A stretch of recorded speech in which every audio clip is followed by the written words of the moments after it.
Next, we'll hear about Mark Blitzstein's career as a composer and the artistic impact of his work. To discuss this, please welcome Elizabeth Blaufox, the Associate Director of Programs and Promotion at the Kurt Weill Foundation for Music in New York. Good morning. Mark Blitzstein is best remembered for two works. The first is his 1937 agitprop musical, Cradle Will Rock, made famous by the spectacle that ensued when the government attempted to shut down the production on opening night.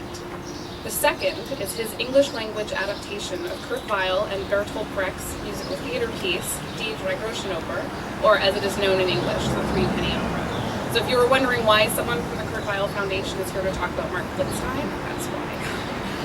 Three Penny, though an instant success when it premiered in Berlin in 1928, was virtually unknown in America. An earlier attempt at an English translation flopped on Broadway in 1933, closing after only 12 performances.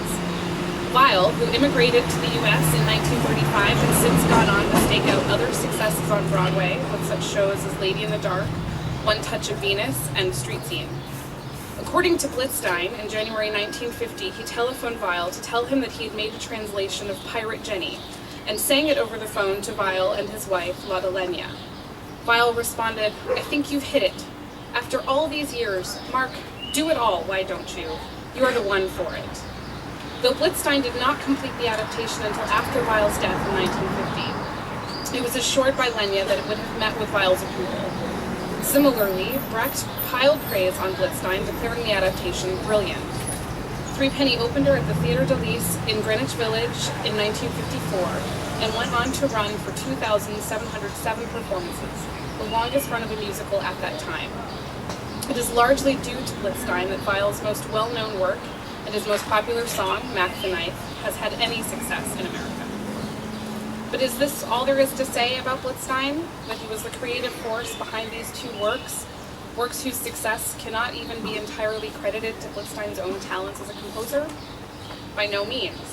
In fact, Blitzstein created a vast and diverse body of work which touched on myriad genres, assimilated popular and classical styles, drew inspiration from sources as varied as the Bible and the stories of Bernard Malamud, and left strong impressions on audiences, most especially the close circle of contemporary composers with whom Blitzstein associated.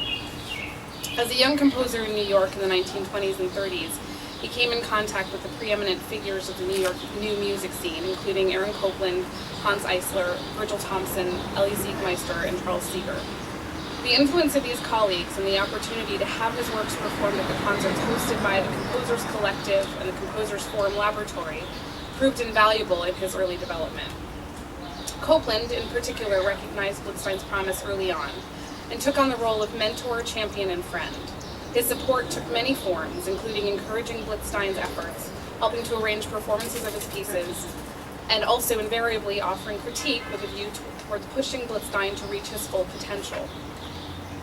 In his essay, Thomson and Blitzstein, Copland credits Blitzstein as one of two composers, Virgil Thomson being the other, responsible for the creation of an operatic style that could be considered uniquely American, calling Regina Blitzstein's best work and one of the significant 20th century American operas. His style, Copland wrote, as musical theater is always enormously effective, whether the mood is one of heartsick yearning or punchline sarcasm, social uplift or the dregs of dejection. It is a thoroughly malleable style that can be applied to almost any subject matter. Blitzstein was also responsible for nurturing and mentoring the younger generation of composers. Counted among his protégés are David Diamond, Ned Rorem, and most notably, Leonard Bernstein. Blitzstein and Bernstein met in 1939 when Bernstein led a production of Cradle at Harvard. Their meeting led to an instant and lifelong friendship, a relationship which Howard Pollack describes as so symbiotic as to make it difficult to pinpoint influence. The nature of their friendship is documented in the many letters and telegrams they exchanged, and by Bernstein in his own writings and interviews. Bernstein was so distraught at the news of Blitzstein's death, he compared his grief to the loss of a limb. He said, "Mark was so close a personal friend that I cannot even begin to measure our loss of him as a composer. I can think only that I have lost a part of me, but I know also that music has lost an invaluable servant.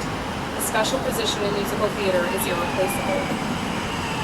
Yet despite the esteem and admiration of so many colleagues and contemporaries, so little of Blitzstein Blitzstein's music is known today.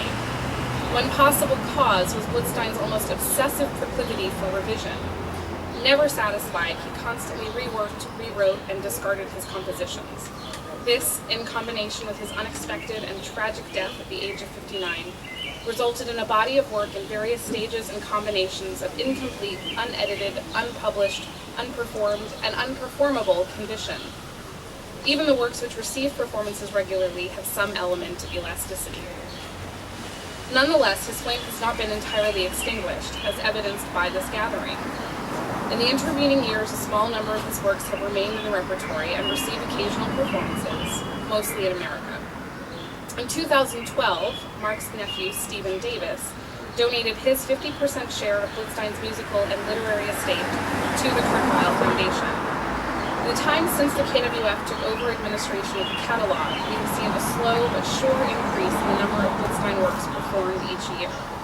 Highlights include a production of Cradle at New York City Center Encore's Off-Center series in 2013, which featured the score in a new 14-instrument arrangement.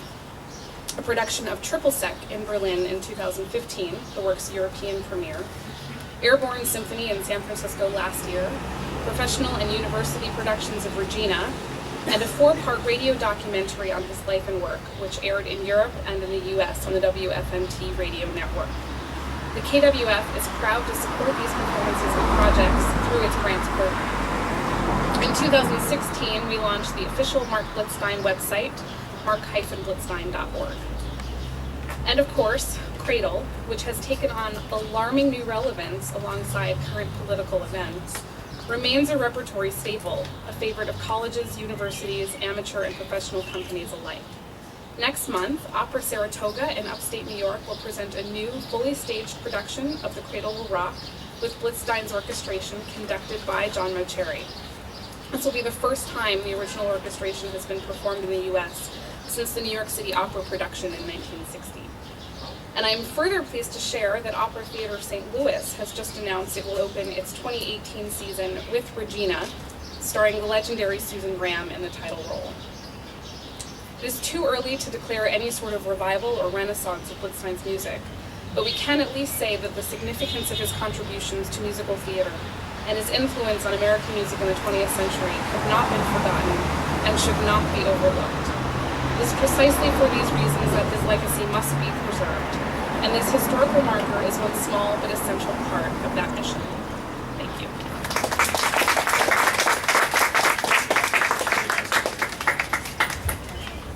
Thank you, Elizabeth.